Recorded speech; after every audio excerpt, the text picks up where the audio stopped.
अभी कुछ दिन पहले बीजेपी का एक बहुत बड़ा नेता मिला मेरे को। उससे काफ़ी लंबी चर्चा हुई मेरी, और उसने जो जो बातें बताई वो इतनी चौंकाने वाली थी कि आप सब सुनोगे तो रोंगटे खड़े हो जाएंगे। उसने मेरे से पूछा कि केजरीवाल जी, आपको क्या लगता है मोदी जी अडानी की इतनी मदद क्यों करते हैं? मैंने कहा दोस्त हैं दोनों, इसीलिए करते हैं। कहता बस इसलिए। कहता मोदी जी ने आज तक किसी के लिए कुछ नहीं करा, अपनी वाइफ के लिए कुछ नहीं करा, अपनी माँ के लिए कुछ नहीं करा, उनके भाई गुजरात में रहते हैं उनके लिए, किसी रिश्तेदार के लिए कुछ नहीं करा, राजनीतिक गुरु के लिए कुछ नहीं किया। वो अपने दोस्त के लिए इतना कुछ करेंगे, ऐसा कैसे हो सकता है? दोस्त पे इतने मेहरबान क्यों हैं? ऐसी भी क्या दोस्ती है? आज के ज़माने में कौन कोई भाई के लिए कुछ नहीं करता, दोस्त के लिए कौन करता है? तो मैंने कहा फिर क्या मामला है? कहते आप खुद सोचो, इतना बड़ा क्राइसिस हुआ, हिंडनबर्ग की रिपोर्ट आई, चारों तरफ थू थू हुई, पूरा क्रैश कर गया अडानी ग्रुप। मोदी जी इतने स्वार्थी आदमी हैं कि अगर केवल मामला दोस्ती तक होता तो 2 मिनट में उसको साइड करते और कहते मेरा कोई लेना देना नहीं इससे। अभी भी उसको बचाने में लगे हुए हैं। कभी एसबीआई को कह रहे हैं इसको पैसे दो, आज अखबार में आया पीएफ वालों को भी बोला इसको पैसे दो। सारी एजेंसी अभी भी उसको पूरी तरह से उसको बचाने में लगे हुए हैं। तो मैं भी अचंभे में रह गया कि मामला तो कुछ अलग ही है। क्यों? ऐसा भी क्या दोस्त हो गया कि दोस्त डूब रहा है और फिर भी उसको पूरी तरह से इतना बड़ा पॉलिटिशियन है। पॉलिटिशियन के लिए तो परसेप्शन सबसे इंपॉर्टेंट होती है। कोई आसपास वाला अगर कहीं, वो तो आदमी कह देता है यार मेरे से मिलना बंद कर दियो कल से। वो उसको अभी भी बचाने में लगे हुए हैं। और उसने मेरे को बताया कि, मैंने कहा फिर मामला क्या है? तो कहता है जी अडानी तो केवल फ्रंट है, अडानी में सारा पैसा मोदी का लगा हुआ है। मैंने कहा ये कैसे हो सकता है? ये नहीं हो सकता। कहते हैं अडानी के अंदर सारा पैसा मोदी जी का लगा हुआ है, अडानी केवल फ्रंट है, अडानी तो केवल मोदी जी का पैसा मैनेज करता है, मैनेजर है। उसको 10%, 15%, 20% इतनी कमीशन मिलती है, बाकी सारा का सारा पैसा मोदी जी का लगा हुआ है। अगर कल को जांच हो गई, जेपीसी बैठ गई, ईडी की जांच हो गई, सीबीआई की जांच हो गई, तो अडानी नहीं डूबेगा, मोदी जी डूबेंगे। जिस दिन अडानी डूबा उस दिन मोदी जी डूबेंगे। मैंने कहा यार उनको पैसे की क्या जरूरत है? प्रधानमंत्री जी को, मोदी जी को, उनके ना आगे कोई ना पीछे कोई, उनको क्या पैसे की जरूरत है? तो कहता है सर पैसे की हवस होती है, लत होती है। कहता है इतने दुनिया में इतने बड़े बड़े अमीर आदमी हैं, उनको कोई अब और पैसे की थोड़ी जरूरत है, लगे पड़े हैं सारे, और पैसा और पैसा और पैसा। बोला हवस होती है। बोला जिस दिन अडानी दुनिया का सेकंड रिचेस्ट मैन बना था, अडानी दुनिया का सेकंड रिचेस्ट मैन नहीं बना था, मोदी जी दुनिया के सेकंड रिचेस्ट मैन बने थे। और अब मोदी जी का ख्वाब है, उनका सपना है कि वो दुनिया के रिचेस्ट मैन बनना चाहते हैं। प्रधानमंत्री तो बन गए, वो दुनिया के रिचेस्ट मैन बनना चाहते हैं। फिर उसने मेरे को एक एक करके, मैं बड़ा धीरे धीरे उसकी बातों पे, पहले तो मैं एकदम शॉक हो गया, ये कह क्या रहा है कि अडानी के अंदर सारा पैसा मोदी जी का लगा है। फिर वे धीरे धीरे उसने एक एक करके बातें खोल के समझानी चालू की। कहता है मोदी जी श्रीलंका गए, श्रीलंका के राष्ट्रपति राजापाक्सा हैं। राजापाक्सा को मोदी जी ने जबरदस्ती करके वहां का विंड प्रोजेक्ट अडानी को दिलाया। क्यों दिलाया? मैं आप लोगों से पूछना चाहता हूं, आप में से कोई विदेश जाएगा तो वहां की किसी एजेंसी को जबरदस्ती करके अपने भाई को, रिश्तेदार को ठेका दिला के आओगे क्या? ऐसे कोई करता है क्या? मोदी जी ने जबरदस्ती राजपाक्षा के ऊपर प्रेशर डाल के वहां का विंड प्रोजेक्ट अडानी को दिलाया। अडानी को नहीं दिलाया, खुद लिया वो प्रोजेक्ट। वो मोदी जी का प्रोजेक्ट है, वो अडानी का प्रोजेक्ट नहीं है। और ये बात कैसे निकली? वहां का जो बिजली बोर्ड है श्रीलंका का, जैसे अपने यहाँ स्टैंडिंग कमेटी है असेंबली की, पार्लियामेंट की स्टैंडिंग कमेटी है, वैसे उनकी भी पार्लियामेंट की स्टैंडिंग कमेटी होती है। तो वहां पे पार्लियामेंट की, श्रीलंका की पार्लियामेंट की स्टैंडिंग कमेटी ने जब उनके बिजली बोर्ड के चेयरमैन को बुलाया और बोले तूने ये प्रोजेक्ट अडानी को क्यों दिया, तो उसने कहा जी राजपाक्षा साहब ने मेरे को बुलाया था, उन्होंने कहा मोदी जी मेरे पे बहुत प्रेशर डाल रहे हैं कि ये प्रोजेक्ट अडानी को दो।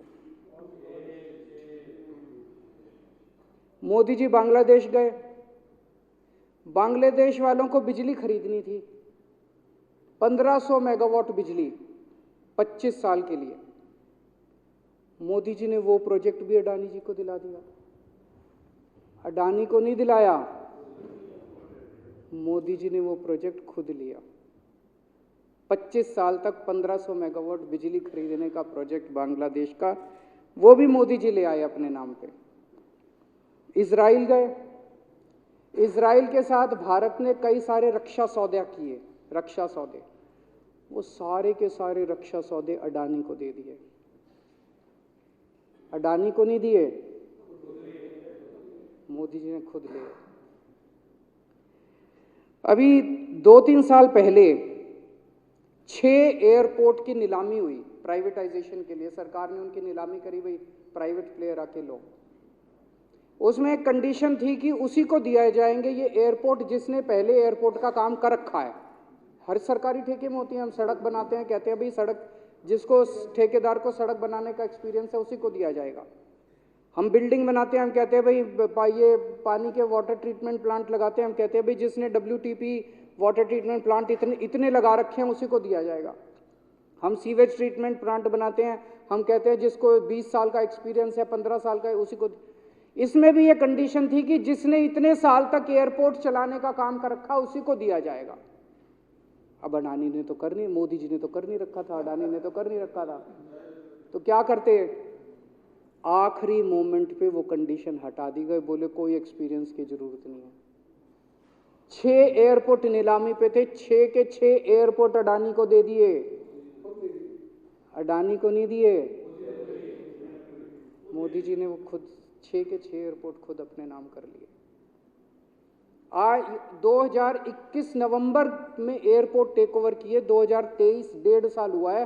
1.5 साल के अंदर आज एयरपोर्ट का 30%, पूरे देश का एयरपोर्ट का जितना धंधा है, बिजनेस है, उसका 30% बिजनेस जो है वो मोदी जी के पास है।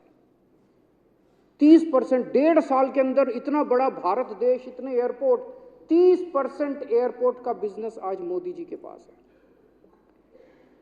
एक और बड़ी इंटरेस्टिंग चीज हो रही है, ये ईडी और सीबीआई को इस्तेमाल करके बंदूक यहां रख के लोगों की फैक्ट्रियां छीनी जा रही हैं।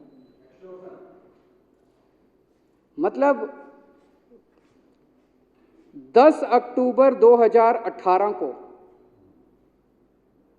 10 अक्टूबर 2018 को कृष्णापट्टनम पोर्ट के ऊपर इनकम टैक्स की रेड हुई और 6 अप्रैल 2020 को 1.5 साल बाद वो पूरा एयरपोर्ट अडानी ने खरीद लिया। उसके यहाँ बंदूक रख के उसको कहा या तो दे दे और या जेल। तो वो अडानी ने नहीं खरीदा, वो मोदी जी के पास चला गया कृष्णापट्टनम एयरपोर्ट। 10 दिसंबर 2020 को एसीसी और अंबुजा सीमेंट पे रेड हुई और 2 साल बाद 16 अक्टूबर 2022 को दोनों सीमेंट प्लांट मोदी जी के पास चले गए।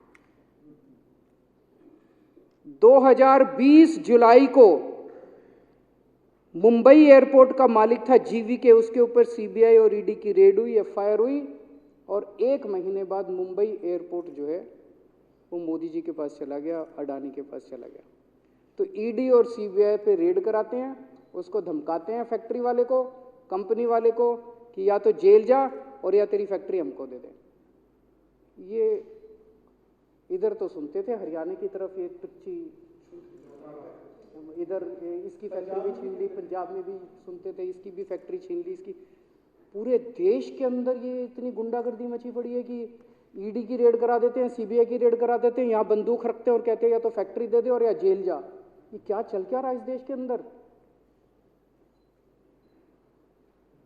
इन्होंने अभी थोड़े दिन पहले ऑर्डर निकाला कि सारे जितने पावर प्लांट हैं, जितनी राज्य सरकारें हैं, पंजाब सरकार की, हमारी जो सरकार है, उनके पास भी ऑर्डर आया, सारी सरकारों को जितना उनका कोयले की रिक्वायरमेंट है उसमें से 10% कोयला इंपोर्टेड इस्तेमाल करना पड़ेगा। और इंपोर्ट केवल मोदी जी करते थे, अडानी करता था। तो इसका मतलब आपको 10% अपना कोयला कंपलसरी, जरूरत नहीं है आपको कोयले की, लेकिन 10% कोयला आपको अडानी से खरीदना पड़ेगा। हमारे देश का कोयला 2000 रुपये टन है, इंपोर्टेड कोयला 20,000 रुपये टन है। 10 गुना दाम के ऊपर आपको अडानी से यानी कि मोदी जी से कोयला खरीदना पड़ेगा। इन्होंने सुप्रीम कोर्ट का एक और, जब कोयला घोटाला हुआ था अपने देश के अंदर, तो सुप्रीम कोर्ट ने आदेश दिया था कि अब कोयले की खदानें किसी भी प्राइवेट वाले को नहीं दी जाएंगी, सारी खदानें सरकारें। तो इन्होंने कुछ खदानें राजस्थान सरकार को दे दी, कुछ खदानें छत्तीसगढ़ सरकार को, कुछ खदानें पंजाब सरकार को, सरकारों में बांट दी।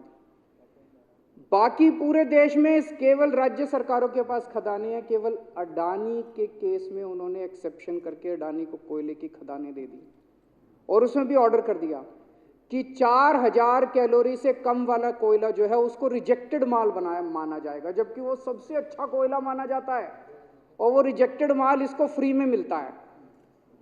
तो कम से कम 2800 करोड़ रुपए का कोयला हर साल फ्री में मोदी जी ले जाते हैं। 2800 करोड़ रुपए का कोयला हमारी खदानों से हर साल मोदी जी निकाल के ले जाते हैं। 2014 में, अभी जो अतिशी जी ने कहा, 2014 में अडानी जी की यानी कि मोदी जी की जायदाद 50,000 करोड़ की थी। 7 साल बाद इनकी जायदाद हो गई 11.5 लाख करोड़। मोदी जी इतना पैसा लेके कहां जाओगे? 11.5 लाख करोड़ रुपए की जायदाद, 7 साल में इतना लूट लिया आपने देश को। 2014 में 609 नंबर पे थे, अब ये सेकंड रिचेस्ट बन गए, अब रिचेस्ट बनना चाहते हैं ये तो। लेकिन कुदरत है, कुदरत तो बड़ी ताकतवर है। किसने सोचा था एक दिन हिंडनबर्ग रिपोर्ट आएगी और 24 घंटे के अंदर सारा तहस नहस हो जाएगा। 1947 से लेके 2014 तक 67 साल में भारत देश ने, सारी सरकारें जितनी आई सबने मिलके 55 लाख करोड़ रुपए का कर्जा लिया था भारत सरकार ने। 2014 से 2022 7 साल के अंदर 85 लाख करोड़ रुपए का कर्जा ले लिया, दुगने से भी ज्यादा। जितना 67 साल में लिया था उतना 7 साल में ले लिया। ये पैसा गया कहां? ये पैसा गया कहां? ये सारा इनकी जेब में गया। तो मैं जनता को कहना चाहता हूं, आप तो जीएसटी देते हो, अपने बच्चों का पेट काट के टैक्स देते हो, दूध पे, दही पे, हर चीज पे जीएसटी देखो। वो जीएसटी का पैसा जाता है जनता की उसमें खजाने में, वहां से वो जाता है अडानी के खजाने में और वहां से वो जाता है मोदी जी के खजाने में। दोनों हाथों से लूट मची हुई है, पूरे देश को लूट रहे हैं प्रधानमंत्री जी, मोदी जी पूरे दोनों हाथों से लूट रहे हैं। कोयला लूट रहे हैं, एयरपोर्ट लूट रहे हैं, सड़कें लूट रहे हैं, बिजली लूट रहे हैं, पानी लूट रहे हैं, कुछ नहीं छोड़ा, सब कुछ लूट रहे हैं। जितना कांग्रेस ने 75 साल में नहीं लूटा, उससे 10 गुना इन्होंने 7 साल के अंदर, 8 साल के अंदर लूट लिया देश को। अडानी का क्या रोल है इसमें? मोदी जी कम पढ़े लिखे हैं, उनको समझ नहीं है कि करना क्या है। अडानी आके बताता है पैसा यहां लगा लो, इस देश में चलते हैं, वहां की ये कंपनी खरीद लेते हैं, ईडी को और सीबीआई को इसके पीछे लगा दो। वो सारा मैनेजमेंट करता है, दिमाग उसका, पैसा मोदी जी का। उसके बदले में उसको पता नहीं 10%, 15%, 20% कितनी कमीशन मिलती है, लेकिन दिमाग सारा अडानी का है। और मेरे को ज्यादा चिंता इस बात की है अध्यक्ष महोदय प्रधानमंत्री जी कम पढ़े लिखे हैं, उनको कम समझ में आता है। लोग आके उनको कुछ ना कुछ कहीं भी जाते हैं या कोई विदेश से आता है, उसके जो भी विदेश से नेता आता है या कहीं जाते हैं तो दो ही कंडीशन होती है। एक तो उसको कहते हैं भाई गले मिल ले, तो फोटो खिंचा ले, गले मिल ले, फोटो खिंचा ले, पार्क में घूम ले, तो वो फोटो खिंचाने के लिए उसको कहा जाता है भाई फोटो खिंचा ले, फोटो खिंचाने के लिए। और दूसरा उसको कहा जाता है भाई अडानी को ये ठेका दे दे, अडानी को ये ठेका दे दे। और कोई किसी कईयों को कहते हैं तारीफ कर दे, कोई आके कुछ नेता आके कहते हैं ना मोदी जी तो दुनिया के सबसे लोकप्रिय नेता है। उसने क्या लेना देना मोदी जी दुनिया के सबसे लोकप्रिय, वो आके क्यों कह रहा है? बदले में वो देश, ये जो गोरे हैं ना, बहुत चतुर हैं, बहुत चालाक हैं। ये ऐसे इतने भोले वाले नहीं है कि यहाँ पे आए और कह गए मोदी जी दुनिया के, वो पता नहीं किस किस चीज पे साइन करा के ले जाते हैं, पता ही नहीं चलता बदले में क्या साइन करा के ले जाते हैं। यही हुआ था 17वीं 18वीं सदी के अंदर हमारे देश में। वो ईस्ट इंडिया कंपनी वाले आते थे, उस टाइम के हमारे राजे महाराजे भी ऐसे ही अनपढ़ होते थे, उनको कुछ अकल होती नहीं थी। उनके राज्य, उनके दरबार में आते थे, उनकी तारीफ करते थे, खूब तारीफ करते थे, और पता नहीं किस किस चीज पे साइन करा के ले गए। 100 साल के अंदर पूरा देश अंग्रेजों ने कब्जा कर लिया। वही हाल अब हो रहा अपने देश का कि हमारे कम पढ़े लिखे प्रधानमंत्री हैं, पैसे की हवस है, और मतलब जो भी आता है 2 लाइन उनके उसमें बोल दे, गले मिल ले, पार्क में घूम ले, अडानी को 2 कंपनियों का ठेका दे दे, बदले में पता नहीं देश का क्या क्या बेच दिया इन लोगों ने। बहुत चिंता है हम लोगों को देश की इस वक्त, जिस दौर से देश गुजर रहा है।